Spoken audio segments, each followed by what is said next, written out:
Challenging হল আমাৰ young জেনেৰেশ্যনটোৰ কাৰণে আপুনি কংগ্ৰেছক আজিৰ তাৰিখত কিদৰে চায় মুখ্যমন্ত্ৰী মহোদয়ৰ লগত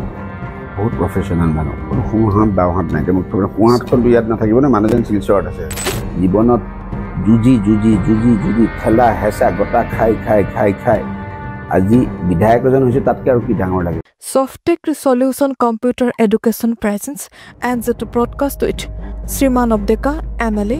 76 nong Lokhimpur LAC. নমস্কাৰ মই হিমাংশু নাথ আপোনালোক সকলোকে স্বাগতম জনাইছো এনজেড পডকাষ্টৰ আজিৰ বিশেষ অনুষ্ঠানলৈ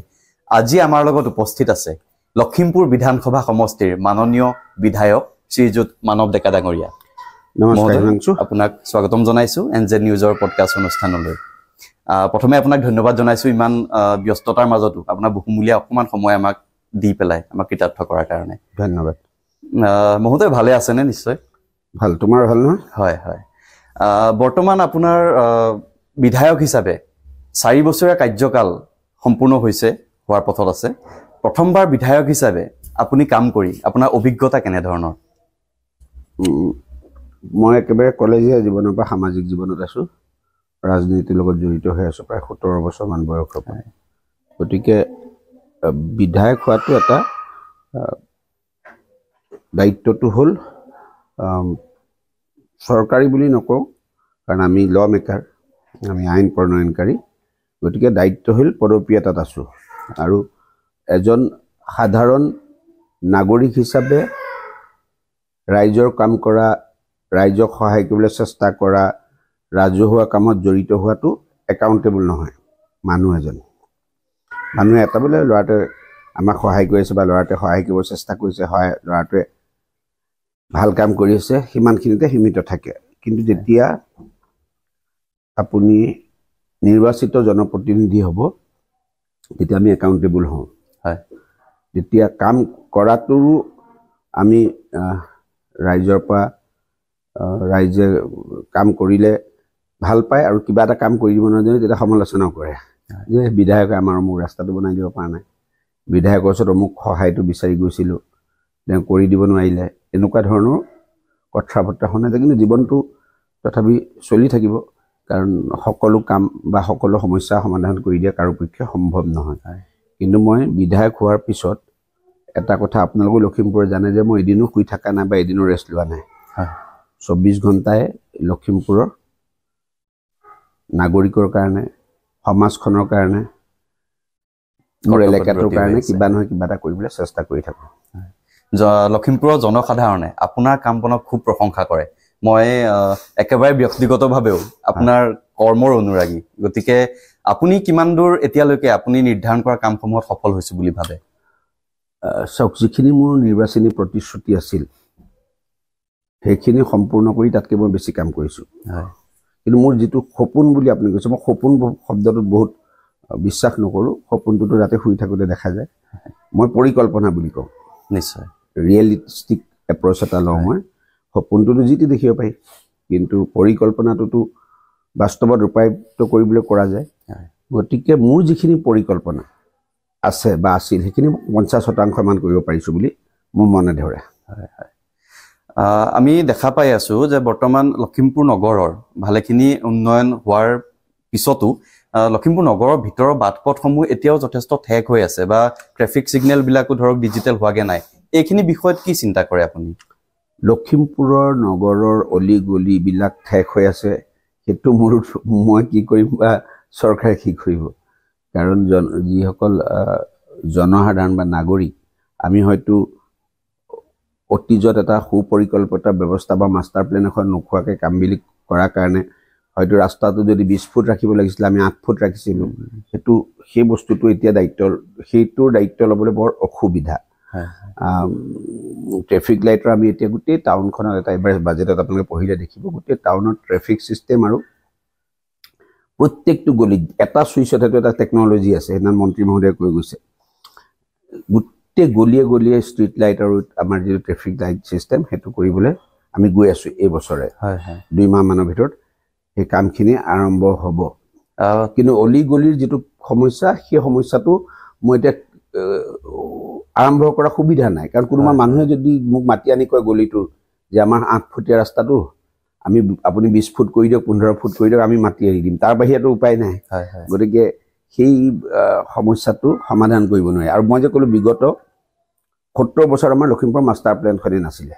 এখন মাষ্টাৰ প্লেন লাগে সিটি বা টাউনত মই বিধায়ক হোৱাৰ পিছত যেটো চৰকাৰী ব্যৱস্থাই তেতিয়া মাষ্টাৰ প্লেন বনোৱাৰ ব্যৱস্থা নাছিল মই এনএছপিসি পৰা সিএসআৰ লৈ দিল্লী স্কুল অফ আৰ্কিটেক্সাৰৰ পৰা মাষ্টাৰ প্লেনখন বনাই যেতিয়া এপ্ৰুভ কৰাইছো তাৰ পিছত আপোনালোকে চাব মই নলা নৰ্দমাবিলাক আমাৰ ড্ৰেইন বিলাক বনাবলৈ চেষ্টা কৰিছো তাৰ কাৰণটো হ'ল যে মাষ্টাৰ প্লেন নোহোৱাকে ড্ৰেইন বনালে নামত ড্ৰেইনটো বনোৱা হয় ঠিকাদাৰক সহায় কৰা যায় পানীটো ওলাই নাযায় তাৰ কাৰণে সিসমিক সাৰ্ভে কৰিব লাগে ৰাডাৰ দি যে ড্ৰেইনটো কোনফালে এঢলীয়া হ'ব লাগিব ড্ৰেইন এটা বনাই দিলেতো নহ'ব এঢলীয়া হৈ আউটলেটটো ক'ত হ'ব কোনোবাখন নদীত পৰিব লাগিব গতিকে সেইখিনি কৰাৰ পিছত এতিয়া আপোনালোকে দেখিছে মই বৃহৎ বান্তুগা ড্ৰেইন বনাইছো যাতে নগৰৰ মাজত যি জান জুৰি নদী আছে সেই তাত দি পানীটো নিষ্কাশিত কৰি উলিয়াই দিব বিজ্ঞান গোটেইখিনি এই এপ্ৰ'চ এটা লৈছো কিন্তু এটা খুব কম ড্ৰেইন বনাবলৈ সক্ষম হৈছে এই বছৰৰ পৰা মই ৰাস্তা যিহেতু প্ৰায় 95% ওপৰ ৰাস্তা আমি টাউনৰ অলি গলিখিনি বনালো এতিয়া মই নেক্সট আৰম্ভ কৰিছো ড্ৰেইনখিনি আৰু মই আশা কৰিছো যে অহা 1.5 বছৰৰ ভিতৰত ড্ৰেইনখিনি আমি কমপ্লিট কৰিব পাৰিম লখিমপুৰৰ সফটেক সলিউচনে দেখুৱাব সংস্থাপনৰ বাট বেচিক কম্পিউটাৰ কোৰ্চৰ পৰা টেলি জিএছটি প্ৰেক্টিচনাৰ কোৰ্চলৈকে সকলো উপলব্ধ লগতে আছে নৱম শ্ৰেণীৰ পৰা দ্বাদশ শ্ৰেণীলৈকে কম্পিউটাৰ ছায়েন্সৰ টিউচনৰ সুবিধা দক্ষতা বিকাশ তথা এটি সুন্দৰ কৰ্মজীৱনৰ পাতনি মেলিবলৈ আজি নামভৰ্তি কৰক সফটেক সলিউচন এডভান্সড কম্পিউটাৰ টিউচন চেণ্টাৰত কম্পিউটাৰ শিক্ষা প্ৰতিষ্ঠানখনে আগবঢ়োৱা সকলো পাঠ্যক্ৰম DITRPৰ অনুমোদিত আৰু প্ৰমাণিত গতিকে ভয় কিহৰ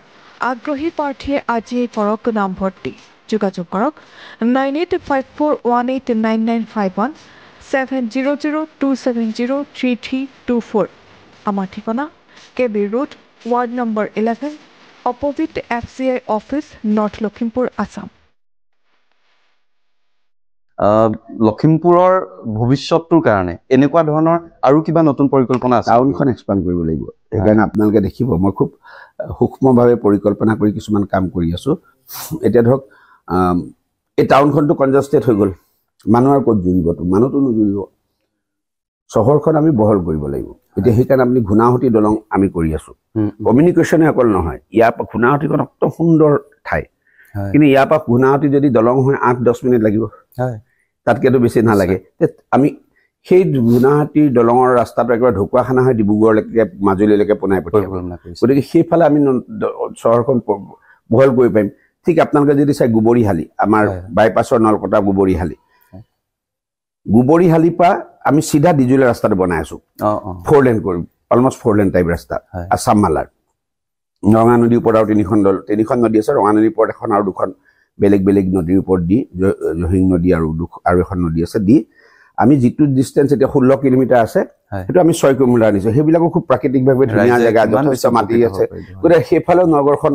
এক্সপানশ্যন হ'ব গতিকে এনেকে নগৰখন যদি বহল নকৰো এই এক্সিষ্টিং টাউনখনৰ ভিতৰত আমি বহুত বেছি মানুহক আৰু একমোডেট কৰিবলৈ অসুবিধা এইকাৰণে খুব এটা পৰিকল্পিত ৰূপত কামবিলাক কৰি আছো আপুনি আজি চুকুলিঘৰীয়া অঞ্চলটোৱে বৃহৎ অঞ্চল তাতেতো শিলগুটিৰ এটা গ্ৰেভেল ৰোড আছিলে আজি 1 বছৰ আগলৈকে বাইপাছৰ সমীপৰ জায়গা তাত আমি এতিয়া আপুনি নিজে দেখিছে যে একদম 2 লেন ৰাস্তা বনাই তাতে কনভেনচন চেণ্টাৰ বনাই কমপ্লিট কৰি য'ত কেবিনেট হৈছিল এটা ৰূপে সলনি হৈ গ'ল এপ্ৰিলৰ 31 তাৰিখে 1200 সিটৰ যেটো টাউন হল অডিটৰ আপোনালোকে ডিস্ট্ৰিক্ট লাইব্ৰেৰীটো দেখিলে ডিস্ট্ৰিক্ট লাইব্ৰেৰী 300 সিটৰ আৰু এটা 40 বছৰ পুৰণা বিল্ডিং কিন্তু এইটো একদম ব্ৰেইন নিউ বিল্ডিঙত য'ত 1200 সিটৰ এটা অত্যাধুনিক বিশ্ব মানদণ্ডৰ অডিটৰিয়াম হৈ আছে আৰু কিনাৰতে আমি অতি সোনকালে ডিসি অফিচৰ কাম আৰম্ভ কৰিম হয় আমি অসমৰ ৰাইজৰ মাজত আপুনি আটাইতকৈ বাকপটু বিধায়ক হিচাপে জনপ্ৰিয় আপোনাৰ কথা শুনিলে ৰাইজে শুনি থাকিবলৈ মন কৰে আপোনাৰ শিক্ষা জীৱনৰ বিষয়ে অকমান জনাব নেকি মই আমি ঘৰৰ ওচৰৰ প্ৰাথমিক বিদ্যালয়ত পঢ়িছো তাৰ পিছত নৰ্থ লখিমপুৰ গভৰ্ণমেণ্ট হাই ছেকেণ্ডাৰী স্কুলত আৰু কলেজ নৰ্থ লখিমপুৰ কলেজৰ গ্ৰেজুৱেশ্যন মই কৰিছো তাৰ পিছত ৰাজনীতি কৰিছো ব্যক্তিগত জীৱনৰ বিষয়ে সৰু সুৰা এটা দুটা মানে ৰাইজে কয় আপুনি দামী পোছাক পিন্ধি দামী ঘড়ী পিন্ধি ভাল পায় আপোনাৰ চখ নে কি সেই নাজানো মই কোনে কয় নেকি ৰাইজে যেনেকৈ আপুনি পিন্ধি আছে তেনেকৈ ময়ো পিন্ধি আছোঁ এতিয়া এক্সাজাৰেট কৰি মানুহে বেছিকৈ কৰি কথাবিলাক কয় আৰু এতিয়া ৰাজনৈতিক ব্যক্তি এজনক বিশ্লেষণ কৰিলে কাম কাজেৰে বিশ্লেষণ কৰিব এতিয়া আপুনি আধা ঘণ্টা পডকাষ্ট ল'ব 5 মিনিট যদি মোৰ ঘড়ী জোতাৰ ওপৰত আলোচনা কৰি দিয়ে আপোনাৰ টাইমটো লোকচান হ'ব গতিকে কামেৰে পৰ্যালোচনা কৰিলা এনেকুৱা ধৰণৰ যদি কিবা বিৰাট লাগজাৰী কিবা সেইটোতো ইনকম টেক্সেহে সোধে হয়নে নহয় কওকচোন কথাটো নিশ্চয় নিশ্চয় আমাৰ সকলোৰে জীৱনত আমাৰ সৰুকালৰ বা চেঙেলীয়া জীৱনৰ কিছুমান থাকে ধৰক নিষ্পাপ কেতিয়াবা ধেমালি থাকে কিছুমান ঘটনা থাকে অলপ হাঁহি উঠা ঘটনা ভাল লগা ঘটনা আপোনাৰ কিবা মনত আছে নেকি তেনেকুৱা ঘটনা অজস্ৰ ঘটনা আছে আমি লাট গুৰ ঠেলা হেঁচা খাই ডাঙৰ হোৱা আমিটোত কোনো ধৰক ডাঙৰ মানুহৰ কোনোবা ডাঙৰ ৰাজনৈতিক নেতা ডাঙৰ ব্যৱসায়ী এনেকুৱা মানুহৰ ঘৰৰ সন্তান নহয় মোৰ দেউতা কলেজৰ অধ্যাপক আছিলে আৰু আমি সৰুৰ পৰা সেই ৰাতিপুৱা 5টা বজাত টিউশ্যন কৰি খোজকাঢ়ি স্কুললৈ গৈ পিছলৈ চাইকেল লৈ স্কুললৈ গৈ আহি বেগটো দলি মাৰি খেলি ধূলি এনেকৈ ঠেলা গটা হেঁচা ঠেলা খাই ডাঙৰ হোৱা মানুহ গতিকে আমাৰ অজস্ৰ স্মৃতি আছে বহুত বদমাচিও কৰিছোঁ আমি সৰুতে কিন্তু সেই বদমাচি দুটা আছে এটা মানুহক হাৰ্ম কৰা বদমাচি এটা হ'ল ধেমেলীয়া বদমাচি অজস্ৰ আছে সেইবিলাক এতিয়া ধৰক কোৱাও নাযায় জানেই লখিমপুৰৰ মানুহক মই কি ক'ব লাগে চবেই জানে লখিমপুৰৰ ছফটেক সলিউচনে দেখুৱাব সংস্থাপনৰ বাট বেচিক কম্পিউটাৰ কোৰ্চৰ পৰা টেলি GST প্ৰেক্টিচনাৰ কোৰ্চলৈকে সকলো উপলব্ধ লগতে আছে নৱম শ্ৰেণীৰ পৰা দ্বাদশ শ্ৰেণীলৈকে কম্পিউটাৰ ছায়েন্সৰ টিউচনৰ সুবিধা দক্ষতা বিকাশৰ তথা এটি সুন্দৰ কৰ্মজীৱনৰ পাতনি মেলিবলৈ আজি নামভৰ্তি কৰক ছফটেক সলিউচন এডভান্স কম্পিউটাৰ টিউচন চেণ্টাৰত কম্পিউটাৰ শিক্ষা প্ৰতিষ্ঠানখনে আগবঢ়োৱা সকলো পাঠ্যক্ৰম DITRPৰ অনুমোদিত আৰু প্ৰমাণিত গতিকে ভয় কিহৰ আগ্ৰহী প্ৰাৰ্থীয়ে আজিয়েই কৰক নামভৰ্তি যোগাযোগ কৰক 9854189951 7002703324 আমাৰ ঠিকনা KB road ward number 11 opposite FCI office north Lakhimpur Assam আমি আপোনাৰ পৰা জানিব বিচাৰিম আপুনি এতিয়ালৈকে কৰা কামসমূহৰ ভিতৰত আপুনি গৌৰৱ কৰিব পৰা আটাইতকৈ শ্ৰেষ্ঠ কাম কোনটো বুলি ভাবে মই গৌৰৱ কৰিব পৰা আটাইতকৈ শ্ৰেষ্ঠ কামটো হ'ল লিগেচি ৱেষ্ট পাহাৰৰ ডমটো আছিলে যে পাহাৰৰ ডমটো নিষ্কাশিত কৰিলোঁ যি আন্তঃৰাষ্ট্ৰীয়ভাৱে সমাদৃত হ'ল যাৰ কাৰণে পুৰস্কাৰ স্বৰূপে ভাৰত চৰকাৰে এতিয়া 5 কোটি টকাৰ যোৱা সপ্তাহত আৰ্বান ফৰেষ্ট মিয়াওকি বুলি কয় আপুনি গুগল কৰিলে গম পাব জাপানীজ মিয়াওকি চিষ্টেম বুলি কয় গছ এজোপা গছ নৰ্মেলি 10 বছৰ যিমান ওখ হয় মিয়াওকিত এবছৰত সিমান ওখ হয় মানে 10 টাইমছ ফাষ্টাৰ বুলি কয় এজন জাপানীজ বটনিষ্ট মিয়াওকি টেকনলজিৰে আমি অহা মাহৰ পৰা শিৱ মন্দিৰৰ সন্মুখত যিটো জাবৰৰ ডম আছিলে তাত এখন আৰ্বান ফৰেষ্ট কৰিবলৈ গৈ আছে চহৰৰ এখন জংঘল সেইটো সবতকৈ মোৰ উল্লেখযোগ্য আৰু আপোনালোকে যদি নিজে এইটো দিনে ৰাতি ঘূৰি থাকে লখিমপুৰ চহৰখন যে চাফ চিকুণ কৰি আমি যে ৰাখোঁ সেইটোৱে উল্লেখযোগ্য বাকীবিলাকতো কাম হৈ থাকিব বাকীবিলাক মই বহুত পৰ্যালোচনা কৰা ঘূনাহতি ব্ৰিজ এটা ডাঙৰ সপোন 30-40 বছৰ কৰিছোঁ খাৰখাতি দলং এটা ডাঙৰ সপোন আমি কৰিছোঁ ষ্টেডিয়াম ডিষ্ট্ৰিক্ট লাইব্ৰেৰী বহুত কাম আমি কৰিছোঁ কিন্তু মই সেইটোতো পাৰ্থিৱ কাম যিটো কামত মই মেণ্টেল ছেটিছফেকশ্যন পাইছোঁ এখন জাবৰৰ দম কেনেকৈ আমি ৰাজনৈতিক ব্যক্তি বা সচেতন সমাজ বা প্ৰশাসনিক ব্যৱস্থাটোৱে 30 বছৰ কেনেকৈ এখন জাবৰৰ দম বজাৰৰ মাজত বা মানে চহৰৰ মাজত লৈ আমি সহ্য কৰি আছিলোঁ কাৰো দায়িত্ব নাছিল গতিকে সেই কামটো যে কৰিব পাৰিলোঁ সেইটো চবতকৈ মই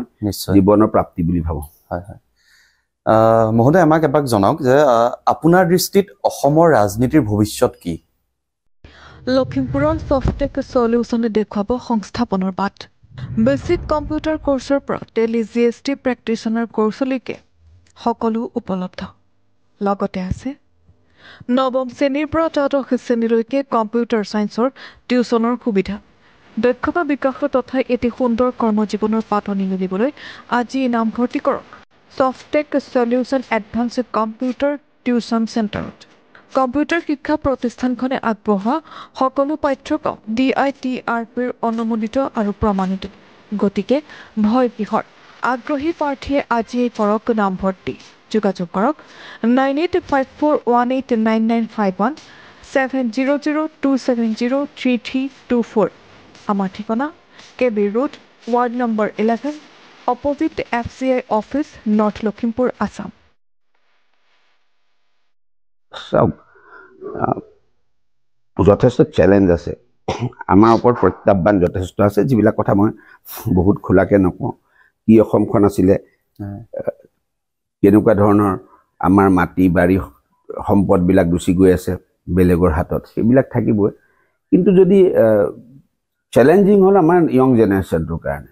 ইয়ং জেনেৰেশ্যনটোৱে যদি কৰ্মত ব্যস্ত নহয় যদি শক্তিশালীভাৱে কৰ্মৰ জৰিয়তে প্ৰত্যাহ্বান নজনায় তেতিয়া বহুত দিন উঠি অহা প্ৰজন্মই অসমখনত ছাৰ্ভাইভ কৰিবলৈ দিগদাৰ হ'ব হয় হয় আপুনি কংগ্ৰেছক আজিৰ তাৰিখত কিদৰে চায় চাওক এটা ৰাজনৈতিক দলৰ আদৰ্শ আৰু ৰাজনৈতিক দলটোক নেতৃত্ব দিয়া ব্যক্তিসকল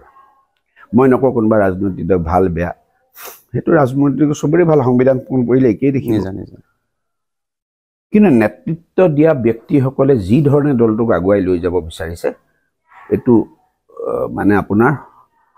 অস্তমিত সূৰ্যৰ দৰে হৈছে এতিয়া ডুব যোৱা বেলিৰ দৰে হৈছে কাৰণ আপোনাৰ কোনো ডাইৰেকশ্যনলেছ কোনটো ইছ্যুত মাতিব লাগে কেনেকুৱা ধৰণৰ নেতৃত্ব এটা ৰাজনৈতিক দলক আগবঢ়াই লৈ যাব লাগে কৰ্মীসকলৰ লগত কেনেকুৱা সম্পৰ্ক থাকিব লাগে এইবিলাকৰ পৰা বহুত দূৰত দলটো গতিকে যদি কেতিয়াবা ভাল নেতৃত্বৰ সৈতে ভাল হ'ব পাৰে কিন্তু এই এতিয়াৰ যি নেতৃত্ব যিসকলে লৈ আছে সেইসকলে বহুত বেছি এটা লিমিটেড ইছ্যু বেছ পলিটিক্সত নহয় তেওঁলোকৰ ইমোশ্যন বেছ পলিটিক্স কিছু বাদে আপোনাৰ উন্নয়ন বা প্ৰগতিৰ লগত সম্পৰ্ক নথকাকৈ বেলেগ কিছুমান নান ইছ্যুক লৈ তেওঁলোকে 2-এটা 4টা চিট জিকিব পাৰিব কিন্তু দেশখনক আগবঢ়াই লৈ গৈ উন্নয়নৰ ৰাজনীতি প্ৰগতিৰ মাজেৰে দলটোক আগবঢ়াই লৈ যোৱাত অসুবিধা আছে যদি কেনেবাকে কিবা বিজুতিত আপোনাক কোৱা হয় যে মুখ্যমন্ত্ৰী পদৰ প্ৰাৰ্থী হিচাপে কিবা বিজুতিত ভূপেন বৰা আৰু গৌৰৱ গগৈৰ মাজত কোনোবা এজনক যদি বাছিবলগীয়া হয় আপুনি ভূপেন বৰা আৰু গৌৰৱ গগৈৰ মাজত কোনজন প্ৰাৰ্থীক মুখ্যমন্ত্ৰীৰ কাৰণে উচিত বুলি ভাবিব মুখ্যমন্ত্ৰী জনসাধাৰণে বাছে মই নাবাছো প্ৰথম যেহেতু প্ৰস্তাৱ আপুনি সেইদিনাখন কৰিব যেতিয়া কংগ্ৰেছে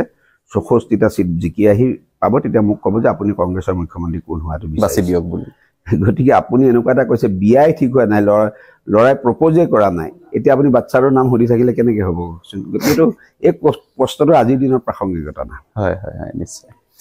আমি মহোদয় প্ৰায়ে দেখা পাওঁ নিৰ্বাচন যেতিয়া চমু চাপি আহে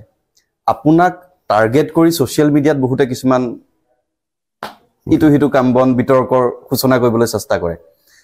অতি শেহতীয়াকৈ খুব দুৰ্ভাগ্যজনকভাৱে আপোনাৰ মাননীয় পত্নীকো সাঙুৰি পেলাই কংগ্ৰেছে যিটো ৰাজনীতি চলাইছে প্ৰীতম সিং কাণ্ড গৌৰৱ গগৈ কেন্দ্ৰিক বিতৰ্ক এই সন্দৰ্ভত আপুনি মুখ খুলিবলৈ কিয় বিচৰা নাই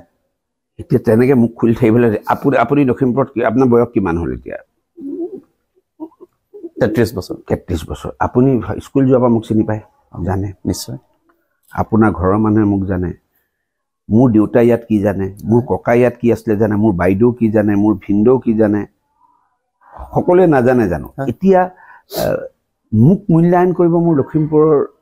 নাগৰিকসকলে মোক চিনি জানা অচিনাকি এজন অপৰিপক্ক ব্যক্তিয়ে যদি মোৰ ওপৰত জিটি কৈ দিয়ে সেই বস্তুটো মই কিয় এনচাৰ দি থাকিম why I will be answerable কিয় গাত লগাব তেওঁ ক'ব মই এনচাৰ দিম আৰু 10জনে ক'ব গতিকে এইবিলাক মই অপ্ৰাসংগিক বিকৃত মানসিকতাৰ পৰিচয় বুলি ভাবোঁ আমি পলিটিকেল আজি কেতিয়াবা যদি আমি গৌৰৱ গগৈক সমালোচনা কৰিছোঁ আমি ইছ্যু এভিডেন্স বা তেওঁক ইছ্যুৰ ওপৰত সমালোচনা কৰিছোঁ কংগ্ৰেছক আমি ইছ্যু এই মাত্ৰ আপুনি মোক কংগ্ৰেছৰ ওপৰত ক'লে মই ক'লোঁ নেকি যে এই কংগ্ৰেছ অমুক বলৎকাৰী এটা ভৰি আছে অমুক হৈছে তমুক হৈছে it is not like that এইটো হ'ব ইছ্যুৰ বেছ যে এইটো বেয়া এইটো ভাল কিন্তু এনেকৈ পাৰ্চনেল এটেক কৰা মই এনচাৰ দি থকাটো মই সেইটো লখিমপুৰৰ তেওঁ কি লিখিছে মই ভালকৈ চোৱা না মোৰ ৱাইফ অলপ ক্ষুণ্ণ হৈছে কাৰণ নান পলিটিকেল মানুহ তেওঁ কিবা কিবি কৰিছে কিন্তু তেওঁ যিবিলাক ধৰণৰ কথা লিখিছে লখিমপুৰৰ মানুহ ক্ষুণ্ণ হ'ব নহ'ব নেকি নিশ্চয় মানুহ ক্ষুণ্ণ হ'ব মোক জন্ম পাই ইয়াত মানুহে দেখি থকা নাই নেকি য'ত মোৰ ধৰক প্ৰয়াত শহুৰৰ লগত টানি আছে মোৰ প্ৰয়াত শহুৰ লখিমপুৰৰ অকল এদিন নে দুদিন আহিছে আমাৰ ঘৰ বিয়াৰ কথা বতৰা পতা সময়ত তাৰপিছতে ঢুকাইছে তেওঁ গতিকে কিছুমান অবান্তৰ কথা যেতিয়া কৈ থাকোঁ আৰু সেইবিলাকৰ যদি আমি উত্তৰ দি থাকোঁ তেতিয়া বেয়া হয়, মানে যিটো ডাইৰেকশ্যনটো আমাৰো বেয়া হৈ যায়। সেইকাৰণে মই কামত ব্যস্ত থাকোঁ, এইবিলাক কৰি আছে, মই কাম কৰি আছোঁ। নিশ্চয় মোৰ কামেৰে মানুহে কাম কৰিব। মোক জন্মৰ পৰা দেখি থকা মোৰ শিক্ষক, মোৰ বন্ধু, মোৰ অভিভাৱক সকলোৱে দেখি থকা নাই নেকি মই কেনেকুৱা ঘৰৰ পৰা বিলং কৰোঁ, মই কি কাম কৰে। গতিকে এইবিলাক সমালোচনাই বৰঞ্চ মোক আৰু বেছি ওপৰলৈ উঠাইহে দিব, এইটো তললৈ নমাব বুলি মই নাভাবোঁ। আমাক প্ৰায়ে কয়, পানীগাঁও তেলাহী অঞ্চলৰ লোকে প্ৰায়ে কয় যে নিৰ্বাচনৰ সময়ত তেওঁলোক আপোনাৰ খুব আপোন আছিল, আপুনিও তেওঁলোকক খুব মৰমেৰে চাইছিল, কিন্তু এতিয়া সমষ্টি পুনৰ নিৰ্ধাৰণৰ পিছত আপুনি আঁতৰি আহিবলগীয়া হ'ল। তেওঁলোকক হয়তো অলপ তেনেকুৱা নহয় কথাটো। চাওক, কথাটো মোৰো দুখ লাগে। হয়, সমষ্টি ডিলিমিটেশ্যনটো এটা সাংবিধানিক প্ৰক্ৰিয়া। হয়, আৰু এতিয়াও ধৰক মইতো অহাবাৰ টিকেটটোতো মই কনফাৰ্ম কৰি থোৱা নাই, আৰু সেই সমষ্টিটো এটা বেলেগ সমষ্টিলৈ গুচি গৈছে, কিন্তু তাৰ উন্নয়ন ৰাস্তা আপুনি চাওক, ডিলিমিটেশ্যন হোৱাৰ পিছতো 10 কোটি টকাৰ ওচৰত মই পানীগাঁও পৰা খাৰখাতি ৰাস্তাটো বনাই দিয়া নাই নেকি? মোৰ সেই মানসিকতা থকাটো সেই ৰাস্তাটো মই বগীনদীত বনালোহেঁতেন। কথাটো তেনেকুৱা নহয়, কিন্তু পাব্লিক ৰিলেশ্যনৰ ক্ষেত্ৰত আমাৰ এটা লিমিটেশ্যন থাকে। আপুনি কথাটো বুজি পাইছে? মই দিনটোত কিমানখন মিটিং কৰিম, কিমান জেগালৈ যাম? নিশ্চয়। এতিয়া মইতো আলেকজেণ্ডাৰ নহয় যে গোটেই পৃথিৱীখন কনকুৱাৰ কৰিম। মই এজন সাধাৰণ বিধায়কে। যদি মই যিদিনা আলেকজেণ্ডাৰ হ'ম তেতিয়াই গোটেই পৃথিৱীখন মই পাৰিম, কিন্তু তেওঁলোকৰ কাৰণেও মানুহ দায়িত্ব দিয়া আছে। হয়, এটা 1 বছৰ এটা পিৰিয়ড এটা অকণমান তেওঁলোকে অভিভাৱকহীন নিচিনা এটা ফিল কৰিছে, কিন্তু কোনটো এতিয়া পূব তেলাহীত আজি 10-15 দিন হোৱা নাই, দুখন মানে 50-60 কোটি টকাৰ দলং দিছে, যি দলঙত মানে আজি স্বাধীনতাৰ পৰা মানুহৰ ইমান এতিয়া মাজুলীলৈকে একেবাৰে চলি আছিলে, টেণ্ডাৰ ওলাই গ'ল, এতিয়া কাম আৰম্ভ হ'ব। ৰাস্তা পদূলি আপুনি নদীৰ সিপাৰে তেলাহীত মই কিমান ৰাস্তা গৈছোঁ, আপোনালোকে যেন কেমেৰাটো লৈ গৈ চাই আহিবচোন। আজি পূব তেলাহীত ঘূনাসুতিত তোমাৰ ৰাস্তা বনাইছিলে নেকি? মই বিধায়ক হোৱাৰ পিছত 40 কিলোমিটাৰ ৰাস্তা একদম দৰগে পৰা চিধা গৈ পূব তেলাহীলৈকে মই বনাই দিছোঁ। কিন্তু মোৰো লিমিটেশ্যন আছে, এইটো বুজিব লাগিব মানুহে। কিন্তু সেই মানুহখিনি সদায় হয়। আজি ৰাতিপুৱা মই কিমান জন আহিছে, ৰোগী আহে, মানুহৰ ব্যক্তিগত সমস্যা লৈ আহে, মই সকলোকে কৰি দিওঁ, কিন্তু মোৰ লিমিটেশ্যনটো ময়ো মানুহে হয় নহয়, তেজমহৰ। সেইটো আমি এটা শেষ প্ৰশ্ন আপোনাৰ বাবে। আমি শুনা পাওঁ মানৱ ডেকা মহোদয় আমাৰ মাননীয় মুখ্যমন্ত্ৰী মহোদয়ৰ সোঁহাত বুলি কয়। আমি নিকট ভৱিষ্যতত আমাৰ বিধায়ক মহোদয়ক ইয়াতকৈ বেছি কাম কৰিব পৰা এটা স্থানত বা পদবীত দেখা পাবলৈ আশা কৰিব পাৰোঁ নেকি? মুখ্যমন্ত্ৰী মহোদয়ৰ লগত বহুত প্ৰফেশ্যনেল মানুহ, কোনো সোঁহাত বাওঁহাত নাই। এতিয়া মুখ্যমন্ত্ৰী সোঁহাতখনটো ইয়াত নাথাকিব নে, মানুহজন শিলচৰত আছে আজিকে। মুখ্যমন্ত্ৰী মহোদয়ে এফিচিয়েঞ্চি, মানুহৰ কেপেবিলিটি ওপৰত মানুহক জাজ কৰে, প্লাছ প্ৰত্যেকজন কাৰ্যকৰ্তাই হওক, বিধায়কে হওক, সকলোকে সমানভাৱে বিচাৰ কৰে। কিন্তু কেতিয়াবা কি হয়, আমি বুদ্ধি বাধা কৰি বিভিন্ন বিষয়া, মন্ত্ৰী, ব্যৱস্থাৰ লগত অলপ ভগৱানে অকণমান টেঙৰ কৰি দিছে বুলি ভাবোঁ, সেইকাৰণে কিছুমান বস্তু আদায় কৰি আনিব পাৰোঁ। বুদ্ধিমত্তা সেইখিনি কি কয় আপুনি, যি বুলিয়ে বিশেষণ দিয়ক, কাম একোটা মানে চেষ্টা কৰোঁ আৰু পাৰোঁ। আৰু চবৰ লগত মোৰ এটা সৌজন্যপূৰ্ণ সম্পৰ্ক আছে, কাৰণ ৰাজনীতিত বহুত দিন হ'লতো, গতিকে ব্যক্তিগত সম্পৰ্কেও তাত ক্ৰিয়া কৰে। কিন্তু বাকী ইয়াতকৈ আৰু দায়িত্ব কি দিব? এজন শিক্ষকৰ ঘৰত, মইতো কোনো মুখ্যমন্ত্ৰী ল'ৰা নাছিলোঁ যে একদম ডাইৰেক্ট আহি ডাঙৰ পষ্ট পাম। কিবা এজন শিক্ষকৰ ঘৰৰ ল'ৰা জীৱনত যুঁজি ঠেলা হেঁচা গটা খাই আজি বিধায়ক এজন হৈছে, তাতকৈ আৰু কি ডাঙৰ লাগে কওকচোন? আজি আপুনি মোক পডকাষ্ট ল'বলৈ আহিছে, সেইটো এচিভমেণ্ট। বহুত বহুত ধন্যবাদ মাননীয় বিধায়ক মহোদয়লৈ। আমি ৰাইজক অনুৰোধ জনাম, NZ পডকাষ্ট চাই থাকক। আমি পুনৰ আহিম এটা নতুন খণ্ডত আন এজন ব্যক্তিৰ সৈতে এনেধৰণৰ গুৰুত্বপূৰ্ণ কথা পাতিবৰ কাৰণে। ধন্যবাদ।